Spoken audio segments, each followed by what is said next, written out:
ಇನ್ನೊಂದು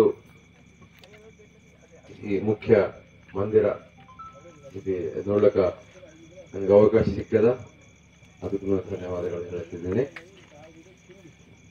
ಈ ಮಂದಿರ ಡೆವಲಪ್ಮೆಂಟ್ ಆಗಿ ಏನ್ ಬೇಕಂದ್ರೂ ನಾವು ಮಾಡ್ಲಿಕ್ಕೆ ತಯಾರಿದ್ದಿದೆ. ಮಂದಿ ಡೆವಲಪ್ ಮಾಡ್ಕೊಂಬರಿ. ಮತ್ತ ನೀವು ನನ್ನ ಮೇಲೆ ವಿಶ್ವಾಸ ಇಟ್ಟು ನನಗೆ ಓಟ್ ಹಾಕಿ ನನ್ನ ವಿಜಯಕ್ಕೆ ಸಹಕರಿಸಿದ್ದರು ನಿಮ್ಗೆಲ್ಲರಿಗೆ ಧನ್ಯವಾದ ಹೇಳುತ್ತಿದ್ದೇನೆ. ಗುಳ್ಳ ಗ್ರಾಮ ನೀವು ಮಾಡಿದಂತ ಉಪಕಾರ ನಾ ಮರ್ತು ಹೋಗಲ್ಲ.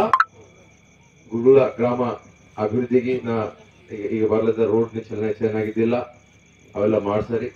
ವಿಠಲರಾವ್ ಪಟೇಲ್ ನಾಯಕತ್ವದಲ್ಲಿ ಈ ಗ್ರಾಮ ಡೆವಲಪ್ಮೆಂಟ್ನಾಗ ಸಹಕರಿಸ್ತೇನೆ. ನಾನು ಮತ್ತೆ ಬರ್ತೆ, ಟೈಮ್ ಇಲ್ಲ ಇವತ್ತು, ಕ್ಷಮಿಸಿರಿ. ಇನ್ನ 2-3 ಪ್ರೋಗ್ರಾಮ್ ಅವ, ಮತ್ತೆ ಹೈದರಾಬಾದ್ ಹೋಗ್ಬೇಕು.